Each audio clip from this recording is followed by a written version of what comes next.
அரசியல் மேடை நேயர்களுக்கு அன்பு வணக்கம். நாட்டின் உள்துறை அமைச்சர் திரு அமித்ஷா அவர்கள் 2 நாள் பயணமாக தமிழகம் வந்திருந்தார். பாஜகவின் மாநில தலைவர் திரு நயினார் நாகேந்திரன் அவர்களின் தமிழகம் தலைநிமிர தமிழனின் பயணம் நிறைவு விழா மற்றும் பொங்கல் விழாவை தமிழர்களோட கொண்டாடணுங்கிறதுக்காக தமிழ்நாட்டிற்கு 2 நாள் பயணமாக வந்திருந்தாரு. அந்த யாத்திரையுடைய நிறைவு விழா நேற்று புதுக்கோட்டையில் நடந்தது. அந்த நிறைவு விழாவில் மாண்புமிகு உள்துறை அமைச்சர் திரு அமித்ஷா அவர்கள், நயினார் நாகேந்திரன் அவர்கள், திரு அண்ணாமலை அவர்கள், தமிழக தேர்தல் பொறுப்பாளர்கள் என எல்லாரும் கலந்துக்கிட்டாங்க. அதுல அனைத்து தலைவர்களும் பேசினாங்க. அதுல 2 தலைவர்களுடைய பேச்சு வெரி அக்ரெசிவா இருந்தது. ஒன்று கே அண்ணாமலை அவர்கள், முன்னாள் பாஜக மாநில தலைவர் மற்றும் உள்துறை அமைச்சர் திரு அமித்ஷா அவர்கள். இவங்க 2 பேர்த்தோட பேச்சு பயங்கரமா இருந்தது. அதுல அண்ணாமலை அவர்கள் ஃபர்ஸ்ட் பேசினாரு. அண்ணாமலை அவர்கள் ஃபர்ஸ்ட் அந்த நிகழ்ச்சிக்கு வருகை தரும்போதே அந்த கூட்டம் ஆர்ப்பரிக்க ஆரம்பித்து விட்டது. பிறகு ஒவ்வொரு தலைவர்களும் அண்ணாமலை அவர்களின் பெயரை உச்சரிக்கும் போதெல்லாம் அந்த கூட்டம் ஆர்ப்பரித்தது. பிறகு அண்ணாமலை அவர்களை பேச அழைக்கும் போது அந்த நிகழ்ச்சிக்கு வந்திருந்த மக்கள் கூட்டம் அனைத்தும் சேர் மேல ஏறி நின்று கொண்டாட ஆரம்பிச்சிட்டாங்க. அதன் பிறகு அண்ணாமலை அவர்கள் பேச ஆரம்பித்தும் அந்த கரகோஷங்களும் அந்த கொண்டாட்டங்களும் நிக்கவே இல்லை. அண்ணாமலை அவர்கள் சொல்றாரு, 2 தடவை சொல்றாரு, அண்ணே நன்றினே, உட்காருங்கண்ணே, கொஞ்சம் அமைதியா உட்காருங்கண்ணே அப்படின்னு. நிக்கவே இல்லை.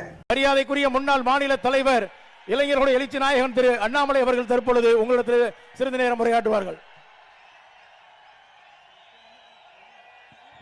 அன்பார்ந்த அண்ணா, அமைதியா உட்காருங்கண்ணா. அன்பார்ந்த பெரியவர்களே, தாய்மார்களே, மிக முக்கியமான தமிழகத்தினுடைய அரசியல் பயணத்துல அண்ணா கொஞ்சம் அமைதியா உட்காருங்கண்ணா. நன்றிங்கண்ணா. அண்ணா அமைதியா உட்காருங்கண்ணா.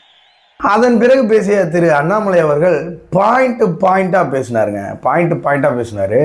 அதுல ஒரு விஷயத்த சொல்றீங்க. அதாவது இப்போ இந்த திராவிட மாடல் அரசு என்ன பண்ணிருக்குன்னா, ஒவ்வொரு ரேஷன் அட்டைக்கு 3000 ரூபாய் வழங்கப்படும் அப்படின்னு சொல்லியிருக்காங்க. அந்த விஷயத்தை எடுத்து பேசுறாரு பாருங்க. 2021 திமுக ஆட்சிக்கு வந்திருக்காங்க. 2022 திமுக பொங்கல் தொகுப்புக்கு பணம் கொடுக்கல, 0. 2023 1000 ரூபாய் கொடுத்துருக்காங்க. 2024 1000 ரூபாய் கொடுத்துருக்காங்க. 2025 போன வருடம் பணமே கொடுக்கல. இப்போ 2026 பொங்கலுக்கு 3000 ரூபாய் கொடுக்குறேன்னு சொல்லியிருக்காங்க. அப்போ எவ்வளோ ஆயிடுச்சு? 5000 ரூபாய் ஆயிடுச்சு. அதாவது திமுக ஆட்சி அமைந்து 5 வருடமாக பொங்கலுக்கு வெறும் 5000 ரூபாய் கொடுத்துருக்காங்க. சரிங்களா? இது கடைசி வருடங்கிறனால, தேர்தல் வரனால 3000 ரூபாய் கொடுத்து, 3000 ரூபாய் கொடுத்துட்டாங்களே பரவாயில்லையா அப்படின்னு பேச வைக்கிறாங்க மக்களை. ஆனால் திமுக ஆட்சிக்கு வந்ததுலேருந்து பொங்கலுக்கு இது வரைக்கும், இந்த வருடம் வரைக்கும் கொடுத்தது எவ்வளோன்னு பார்த்தீங்கன்னா வெறும் 5000, வருடம் 1000. இந்த விஷயத்தை எடுத்து பர்ஃபெக்டா சொல்லிட்டாரு மக்கள் கிட்ட. ஜனவரி மாசத்துல இன்னைக்கு நாம் பேசக்கூடியது ஒரு ரேஷன் அட்டையின் மீது இருக்கக்கூடிய கடன் 4,54,000 ரூபாய். 2,04,000 ரூபாய் ரேஷன் அட்டையின் மீது இருந்த கடன் இன்னைக்கு 4,54,000. எவ்வளவு ஏத்திருக்கீங்க? 2,50,000 ரூபாய் ஒரு ரேஷன் அட்டையின் மீது, ஒரு குடும்பத்தின் மீது கடனை ஏத்திட்டு பொங்கலுக்கு எவ்வளவு கொடுத்தீங்க? 2026 22 0 பொங்கலுக்கு 1 ரூபாய் கொடுக்கல. 2023 எவ்வளவு கொடுத்தீங்க? 1000 ரூபாய். 2024 எவ்வளவு கொடுத்தீங்க? 1000 ரூபாய். 2025 எவ்வளவு கொடுத்தீங்க? 0. 2026 எவ்வளவு கொடுக்கறதா சொல்லிருக்கீங்க? 3000. மொத்தமா 5000 ரூபாயை கொடுத்துட்டு 2 லட்சம் ரூபாய் எங்க தலைமையில கடன் வச்சீங்க ஐயா. அதனாலதாங்க ஐயா திமுக நீங்க கில்லாடி. வெறும் 5000 ரூபாயை பொங்கல் என்று சொல்லிவிட்டு கொடுத்துவிட்டு 2,50,000 ரூபாய் கடனை ஏற்றி வைத்திருக்கின்றீர்கள். இந்த கடனை திமுக முதலமைச்சர் கட்ட போறது இல்லைங்க ஐயா. நம்முடைய குழந்தைகள் உழைத்து கடனை கட்டணும். நம்முடைய பேர குழந்தைகள் வரை கடனை கட்டணும். 9,74,000 கோடி கடன். இந்திய சரித்திரத்தில் எந்த ஒரு மாநிலத்திலும் கூட இவ்வளவு கடன் யாரும் சரித்திரத்தில் பெற்றது கிடையாது. அதன் பிறகு இறுதியாக பேசிய மாண்புமிகு உள்துறை அமைச்சர் திரு அமித்ஷா அவர்கள் இந்த திமுக அரசை மிக கடுமையாக பேசினார். அதுல இந்துக்களுக்கு இங்க பாதுகாப்பு கிடையாது, இந்து வழிபாடுகளுக்கு பாதுகாப்பு கிடையாது, இந்து சமய நம்பிக்கைகளுக்கு கூட இந்த தமிழகத்தில் திமுக அரசில், திமுக ஆட்சியில் பாதுகாப்பு கிடையாது அப்படின்னு உள்துறை அமைச்சர் பேசியிருந்தார். தமிழ்நாடு हिंदू आस्था के, हिंदुओं के विश्वास के अपमान का सिलसिला इन्होंने चलाकर रखा है. தமிழ்நாட்டிலே இந்துக்களுக்கும் சரி, அவர்களுடைய சமய நம்பிக்கைகளுக்கும் சரி, வழிபாட்டு முறைகளுக்கும் சரி முடிவு கட்டும் வகையிலே தமிழ்நாடு அரசு செயல்பட்டுக் கொண்டிருக்கின்றது. அதே மாதிரி இந்த தமிழ்நாட்டில் இந்த குடும்ப ஆட்சியை முடிவுக்கு கொண்டு வர வேண்டும் அப்படின்னு பேசினாரு.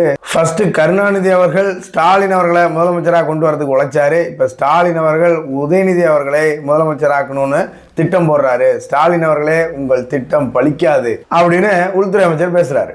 तमिलनाडु की जनता को कहने आया हूं, तमिलनाडु के अंदर अब ये परिवार की राजनीति को समाप्त करने का समय आ गया है.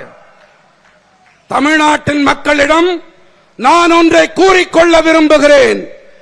ஒரு குடும்ப ஆட்சி அதற்கு முடிவு கட்டியே தீர வேண்டும். அதற்கான நேரம் வந்துவிட்டது. पहले करुणानिधि जी, फिर स्टालिन जी और अब उदयनिधि.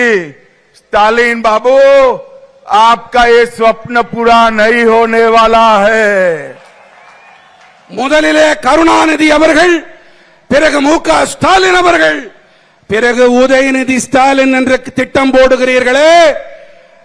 ஸ்டாலின் அவர்களே, உங்களுடைய கனவு மெய்யாகாது.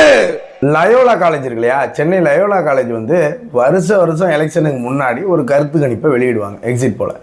அந்த கருத்து கணிப்பில் நீங்கள் வருடம் பார்த்தீங்கன்னா திமுக தான் ஆட்சிக்கு வரும்னு போடுவாங்க. எப்போவுமே லயோலா காலேஜ் கருத்து கணிப்புனாவே திமுக ஆட்சிக்கு வந்துடும். இதை தான் அவங்க கருத்து கணிப்பாகவே போடுவாங்க. இந்த தடவை திமுக ஆட்சிக்கு வரும், 2வது இடம் டிவிக்கே, 3வது இடம் தேசிய ஜனநாயக கூட்டணி, அதாவது என்டிஏ 3வது இடத்தில் இருக்கும் அப்படின்னு போட்டிருந்தாங்க. இவர்கள் எப்போ கருத்து கணிப்பு போட்டாலும் அது முழுக்க திமுகவுக்கு சாதகமான கருத்து கணிப்பை தான் போடுவாங்க. ஆனால் இந்த முறை ஒரே ஒரு உண்மையை சொல்லியிருக்காங்க லயோலா காலேஜ். என்ன அப்படின்னு கேட்குறீங்களா? அதாவது ஆளுங்கட்சிக்கு எதிராக சிறந்த கருத்துக்களை மக்களிடம் கொண்டு சேர்க்கும் தலைவர்கள் யாராருன்னு ஃபர்ஸ்ட் டாப் 5 லீடர்ஸ் போட்டிருக்காங்க. அதுல முதல் இடத்தில் திரு அண்ணாமலை அவர்கள் இருக்கின்றார். 4 ஆண்டுகளில் ஆளும் கட்சிக்கு எதிராக சிறந்த கருத்துக்களை பதிவு செய்யும் எதிர்க்கட்சி தலைவர் வரிசையில் முதல் 5 இடத்தை பிடிக்கும் தலைவர்கள் யார் என்று கேட்கிற போது, திராவிட முன்னேற்றத்துக்கு எதிர்ப்பான கருத்துக்களை இருக்கிற எதிர்க்கட்சிகளில் சிறந்து செயல்படும் கட்சிகளினுடைய தலைவர்கள் யார் என்று 4 ஆண்டுகளும் அலசி பார்க்கிற போது மக்கள் சொல்வது முதலிடத்தில் திரு அண்ணாமலை அவர்களும், 2ஆம் இடத்தில் சீமான் அவர்களும், 3ஆம் இடத்தில் விஜய் அவர்களும், 4ஆம் இடத்தில் எடப்பாடி பழனிசாமி அவர்களும், 5ஆம் இடத்தில் அன்புமணி அவர்களும் இந்த 5 இடத்தை பிடிக்கிறாங்க. நல்லவேளை ஆளுங்கட்சிக்கு எதிரான கருத்துக்களை மக்களிடம் கொண்டு சேர்க்கும் தலைவர்களில் முதல் இடத்தில் உதயநிதி தான் இருக்காருன்னு சொல்லாமல் போனாங்களே, அதை நினைச்சு சந்தோஷப்படுங்க. அதே மாதிரி திராவிட மாடல் பழைய ஓய்வூதிய திட்டத்தை அமல்படுத்தியிருக்காங்க. பென்ஷன் திட்டம். இந்த பென்ஷன் இவங்களால 1000 ரூபாய் காசே கொடுக்க முடியல. இவங்க எப்படி பென்ஷன் கொடுப்பாங்க? இவங்க பென்ஷன் கொடுக்குற லட்சணம் என்ன நம்மளுக்கு தெரிய வேணாம். 1000 ரூபாய் காசுலேயே மாதம் 1000 ரூபாய் மகளிர் கொடுக்குற காசுலேயே தகுதியுள்ள மகளிர்களுக்குன்னு இவங்க தரம் பிரிச்சாங்க. அதே மாதிரி தான் இதுலேயும் பண்ண போகிறாங்க. இதில் எல்லாருக்கும் கிடைக்கும்னு நினைக்கிறீங்க? அரசு ஊழியர்கள் எல்லாருக்கும் கிடைக்கும்னு நினைக்கிறீங்க? கட்டாயம் கிடையாது. இவங்களால கொடுக்கவும் முடியாது. இந்த பென்ஷன் விஷயத்துலையும் ஏதாவது ஒரு ஃபில்டர் பண்ணுவாங்க. தகுதியுள்ள அரசு ஊழியர்கள்னு சொன்னாலும் சொல்லுவாங்க இந்த கோமாளிங்க. எப்பவும் போல பொய்யான ஒரு விஷயத்தை பரப்பி, பொய்யான ஒரு விஷயத்த சொல்லி எப்படியாவது ஆட்சியை பிடிக்கணும்னு துடிக்குது இந்த திராவிட மாடல் அரசு. ஒரு பென்சில் கூட கொடுக்க முடியாத நிலைமையில இருக்கு இந்த திராவிட மாடல் அரசு. இவங்க தான் பென்ஷன் கொடுக்க போறாங்களா? இந்த முறை தமிழக மக்கள் முடிவு பண்ணியிருக்காங்க. பென்ஷன் கொடுத்தாலும் சரி, 3000 கொடுத்தாலும் சரி, 3000 மாத்தி 5000 கொடுத்தாலும் சரி, இந்த முறை திராவிட மாடல் அரசு வீட்டிற்கு அனுப்பப்படும் அப்படின்னு தமிழக மக்கள் முடிவு பண்ணிட்டாங்க.